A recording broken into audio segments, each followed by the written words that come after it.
नीली पहाड़ियों के दामन में बसा छोटा सा गांव चंदपुर हमेशा से अपने रहस्यमय किस्सों के लिए प्रसिद्ध था। गांव के बुजुर्ग कहते थे कि यहाँ के घने जंगलों में कभी जिन्नात और आधी रात को गाने वाली परियां रहती थीं। मगर महरिन, जो 25 साल की एक अकेली लड़की थी, इन कहानियों पर कभी यकीन नहीं करती थी। वह तो बस अपने वीरान से घर में अपने बीमार पिता की देखभाल करती, खेतों में काम करती और शाम को अकेली दरिया के किनारे बैठकर सितारों को देखा करती। महरिन के घर के पीछे एक पुराना बेर का पेड़ था, जिसके बारे में कहा जाता था कि वह किसी जिन्न का निवास है। गांव वाले इस पेड़ के पास से रात को गुजरते हुए मुंह पर कपड़ा बांध लेते थे, मगर महरिन वहां अक्सर बैठकर किताबें पढ़ती। एक दिन जब वह पेड़ के नीचे सूखे पत्ते हटा रही थी, तो उसे जमीन में एक पुराना तांबे का संदूक दिखाई दिया। संदूक खोलते ही उसके हाथों से एक जर्द रंग का कागज गिर पड़ा, जिस पर अजीब सी निशानियां बनी थीं। उसी शाम गांव में पहली बारिश हुई। महरिन खिड़की से बाहर बारिश की बूंदें गिन रही थी कि उसे लगा जैसे कोई उसे देख रहा है। पेड़ के नीचे एक लंबा सा आदमी खड़ा था, जिसके कपड़े पुराने जमाने के थे और आंखें चांद की तरह चमक रही थीं। वह आदमी जब मुस्कुराया तो महरिन के रोंगटे खड़े हो गए। उसकी सांस तेज हो गई जब उसने देखा कि वह आदमी हवा में घुलता चला गया।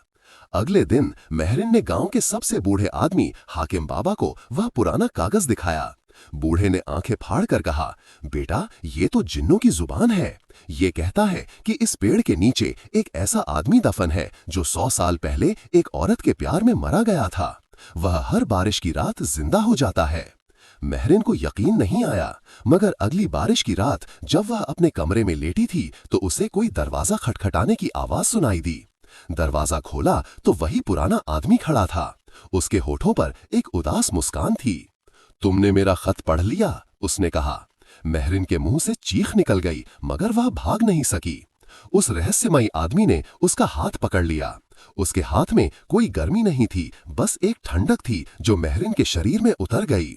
मैं तुम्हें अपनी कहानी सुनाना चाहता हूं, उसने कहा। उसने बताया कि वह शहजादा अयाज था, जो कभी इस गांव का हुक्मरान था। एक देहाती लड़की से प्यार हो गया था, मगर उसके परिवार वालों ने उसे जहर देकर मार डाला था। उसकी आत्मा को बेर के पेड़ के नीचे दफन कर दिया गया था। हर बारिश मेरी आत्मा को थोड़ी देर के लिए जिंदा कर देती है। महरिन ने पूछा, तुम मुझे क्यों देख रहे हो? शहजादे ने उसके बालों में हाथ फेरा, क्योंकि तुम बिल्कुल उस जैसी हो जिससे मैं प्यार करता था। इसी पल बारिश रुक गई और शहजादे का शरीर धुंधला होने लगा। महरिन ने उसका हाथ मजबूती से पकड़ लिया। रुको, मत जाओ। मगर वह गायब हो चुका था। सिर्फ उसकी आखिरी बात हवा में गूंज रही थी, अगली बारिश तक। अगले दिन महरिन ने फैसला किया कि वह शहजादा अयाज के बारे में और जानेगी। हाकिम बाबा ने उसे बताया कि गांव से दूर एक पुराना ममनुआ कब्रिस्तान है, जहां पुराने हुक्मरानों को दफनाया गया था। कहते हैं वहां रात को अजीब रोशनियां दिखाई देती हैं। महरिन ने शाम तक इंतजार किया और फिर चांद की रोशनी में अकेले कब्रिस्तान की ओर चल पड़ी।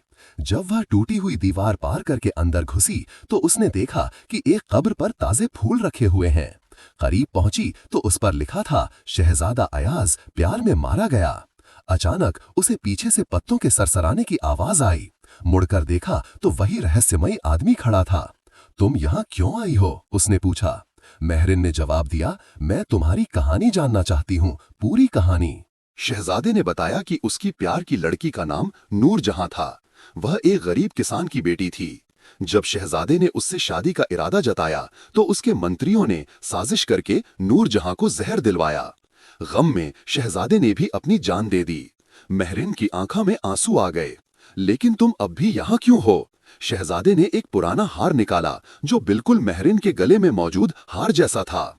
क्योंकि तुम नूरजहां हो, तुम्हारी आत्मा वापस आ गई है। जब महरिन ने गांव वापस जाकर नूरजहां के बारे में पूछा, तो किसी बुजुर्ग ने बताया कि 100 साल पहले वाकई एक लड़की इसी नाम से यहाँ रहती थी, जो रहस्यमयी तरीके से मर गई थी। उसकी कब्र भी ममनुआ कब्रिस्तान में थी। महरिन ने नूरजहां की कब्र ढूंढ निकाली। जब उसने कब्र को छुआ, तो अचानक उसके दिमाग में पुराने महलों, शहजादे के साथ बिताए लम्हों की यादें उभरने लगी। क्या ये मुमकिन था कि वह वाकई नूरजहां की आत्मा हो? शहजादे ने बताया कि उसके साथियों मंत्रियों ने उस पर श्राप डाला था कि वह हर 100 साल बाद सिर्फ बारिश की रातों में जिंदा हो सकता है। उस श्राप को तोड़ने का एक ही तरीका था, अगर नूरजहां की आत्मा फिर से जन्म ले और अपनी पहचान हासिल कर ले। महरिन ने पूछा, अगर मैं वाकई नूरजहां हूं तो फिर क्या होगा? शहजादे ने उसके हाथों को चूमते हुए कहा, तो फिर हम हमेशा के लिए आजाद हो जाएंगे। अगली बारिश की रात महरिन को फैसला करना था। अगर वह अपने अतीत को स्वीकार कर लेती तो शहजादे की आत्मा को शांति मिल जाती, लेकिन इसका मतलब ये भी था कि उसे अपनी वर्तमान जिंदगी को अलविदा कहना पड़ता। जब बारिश शुरू हुई तो महरिन कब्रिस्तान पहुंची। शहजादा वहां उसका इंतजार कर रहा था। उसने महरिन की तरफ बढ़ते हुए कहा, तुम्हारा फैसला? महरिन ने गहरी सांस ली और कहा, मैं तैयार हूं। बारिश की बूंदों के नीचे महरिन ने अपनी आंखें बंद कर लीं। शहजादा अयाज ने उसके हाथों को थाम लिया। अचानक महरिन के शरीर से एक सुनहरी रोशनी फूटी। उसके दिमाग में पुरानी यादें तेजी से घूमने लगी। वह कभी एक बाग में दौड़ रही थी, कभी शहजादे के साथ दरिया किनारे बैठी थी। मुझे याद आ रहा है। महरिन के होठों पर एक रहस्यमयी मुस्कान आ गई। उसकी आंखों में एक अजीब सी चमक थी जो पहले कभी नहीं देखी गई थी। शहजादे के चेहरे पर खुशी की लहर दौड़ गई। तुम्हें सब याद आ गया? महरिन ने सर हिलाया। हाँ, नूरजहां को, लेकिन मैं महरिन भी हूँ। सुबह होते ही गांव के लोगों ने महरिन को कब्रिस्तान से लौटते हुए देख लिया। उसके कपड़े भीगे हुए थे और चेहरे पर एक अजीब सी रोशनी थी। गांव के बुजुर्ग ने चिल्लाकर कहा, ये लड़की जिन्नों के साथ रहती है। लोगों ने महरिन के घर का घेराव कर लिया। हमें इसे गांव से निकालना होगा, एक आदमी ने लालच भरी नजरों से कहा। इसके बाप ने हमेशा से अजीब बातें की हैं। महरिन के बीमार पिता ने दरवाजे पर आकर कहा, तुम सब जानते हो कि मेरे परिवार पर यह सब क्यों हो रहा है। तुम्हें डर है कि कहीं सच सामने न आ जाए। रात को महरिन के पिता ने उसे एक डरावना राज बताया।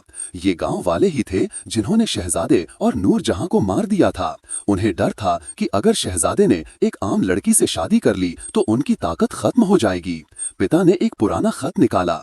ये तुम्हारी असली माँ ने लिखा था। तुम नूरजहां की औलाद हो। तुम्हारी रूह में उसकी यादें जिंदा हैं। महरिन का दिल धड़क रहा था।